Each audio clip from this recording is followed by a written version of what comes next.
Hi friends, welcome to my channel. గారెలు క్రిస్పీగా ఇలా టేస్టీగా రావాలంటే నేను చెప్పినట్టు చేయండి, చాలా మంచిగా వస్తాయి.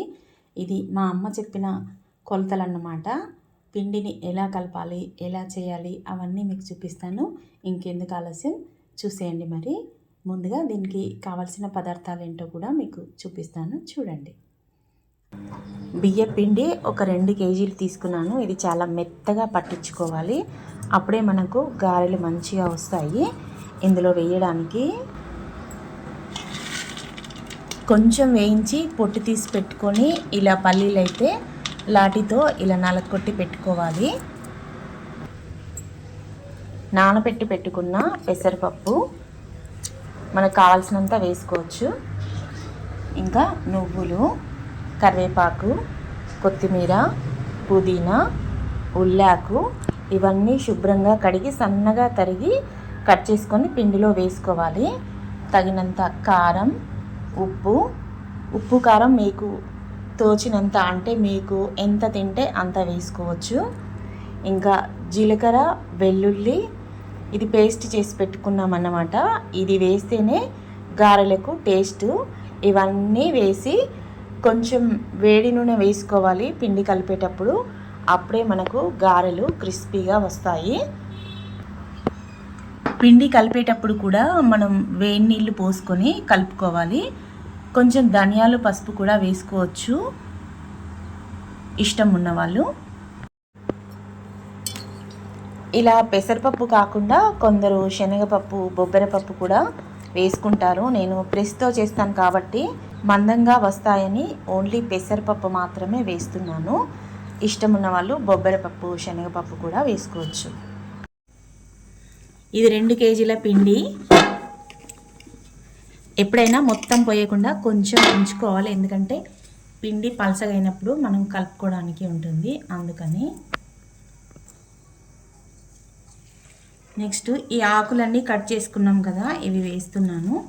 మీకు చూపించాను కదా ముందు ఏమేమి వేస్తామో, అవన్నీ ఇలా సన్నగా కట్ చేసుకోవాలి. ముందుగా ఇలా చేసి పెట్టుకున్న పల్లీలు ఇందులో వేస్తున్నాను. నెక్స్ట్ నువ్వులు వేసుకుంటున్నాను.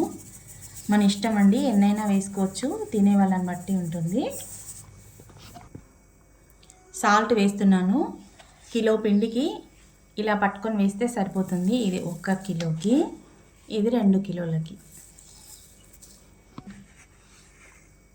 ఇప్పుడు కారం వేస్తున్నాను. చూడండి, కారం కూడా తినే వాళ్ళని బట్టి ఉంటుందండి. నేనైతే ఇలా 2 సార్లు వేస్తున్నాను.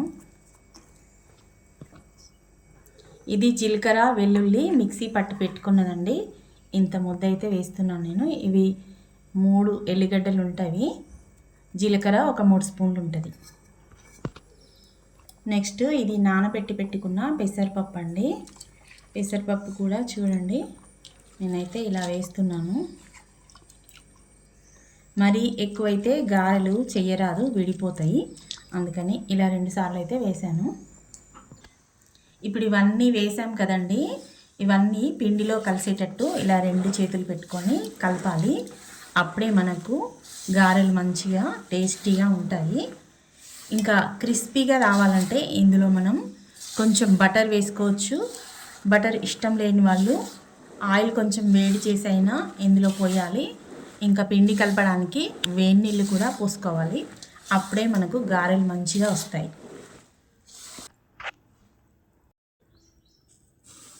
వంచు వంచు వంచు వంచు, ముందడికి వంచు, వెనకకి పోతుంది నూనెంతా ముగ్గుడుకు.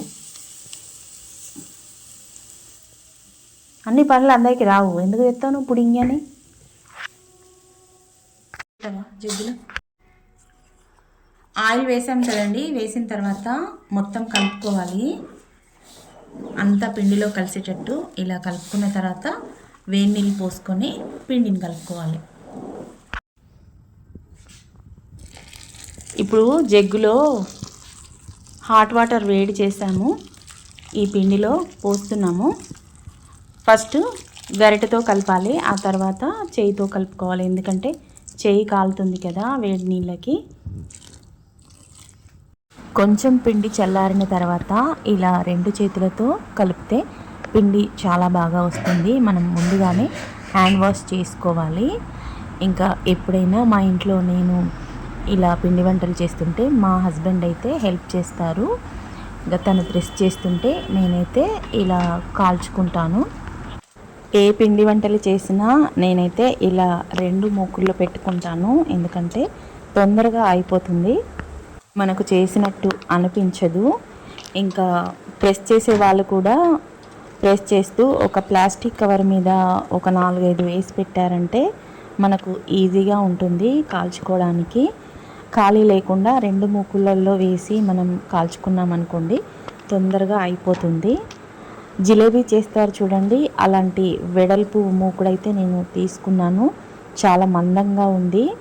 అది కర్రీస్ చేసుకోవడానికి కూడా చాలా బాగుంది. కాస్ట్ ఐరన్ అని వస్తుంది కదా ఇప్పుడు, అలాంటిదన్నమాట. చూసారు కదా ఎంత క్రిస్పీగా వచ్చాయో గారెలు. వెడల్పు మూకుడు కాబట్టి మనకు ఎక్కువ గారెలు పడతాయి కాల్చుకోవడానికి. అదే లోతు మూకుడు అనుకోండి మనకు కొన్ని పడతాయి. చూడండి వెడల్పు ఉంది కాబట్టి మనం కొన్ని ఎక్కువ వేసి కాల్చుకోవచ్చు. ఇలాంటి మూకుడైతే తీసుకోండి. మనకు ఆమ్లెట్కైనా ఇంకా ఊతప్పంకైనా చాలా బాగా వస్తుంది మాడిపోకుండా. మందపాటి మూకుడు కాబట్టి తొందరగా మాడిపోదు. మనం ఆమ్లెట్లో ఇంకా ఉల్లిపాయలు, క్యారెట్, కొత్తిమీర, ఉల్లాకు ఇంకా ఏవైనా వేసుకొని ఆమ్లెట్ వేసుకున్నాం అనుకోండి మనకి మంచిగా ఉడుకుతుంది మాడిపోకుండా. ఇలాంటి మూకుడు కనిపిస్తే మీరు తప్పకుండా కొనుక్కోండి, చాలా బాగా యూజ్ అవుతుంది. నాకైతే ఏ పిండి వంటలైనా చేసుకోవచ్చు. కర్రీ చేస్తే మాత్రం వండిన వెంటనే తీసేయాలి, లేకపోతే నల్లగా అయిపోతుంది, మనకు ఐరన్ వస్తుందన్నమాట. చూడండి పిండి ఇలా వచ్చింది. దాన్ని కొంచెం మెత్తగా కలుపుకొని ఇలా ఉండలు చేసుకొని పెట్టుకుంటే మనకు తొందరగా చేసుకోవచ్చు. ఇందులో కొంచెం ఆయిల్ వేసి పెట్టుకోవాలి. ఒకరు ప్రెస్ చేయడానికి ఉంటే మనకు కాల్చుకోవడానికి ఈజీగా ఉంటుంది. 2 మూకుళ్ళు కాబట్టి ఒక్కరమే చేయాలంటే ఇబ్బంది అవుతుంది. ఒక్కరే ప్రెస్ చేసి ఒక్కరే కాల్చుకోవాలంటే చాలా టైం పడుతుంది. మా ఇంట్లోనైతే నాకు తప్పకుండా మా హస్బెండ్ హెల్ప్ చేస్తారు. ఎవరికైనా వీలుంటే తప్పకుండా ఆడవాళ్ళకి ఇలా హెల్ప్ చేయండి, వాళ్ళు ఎంతో సంతోషిస్తారు. మా పిల్లల చిన్నతనంలో మేము అప్పుడప్పుడు ఇలా గారెలు చేసి పెట్టుకునే వాళ్ళం. పిల్లలు ఇంకా ఎప్పుడు అడిగితే అప్పుడు ఇవ్వడానికి వీలుగా ఉంటుందని ఇప్పుడు కూడా మా మనవడు మనవరాళ్ళ కోసం చేస్తాను.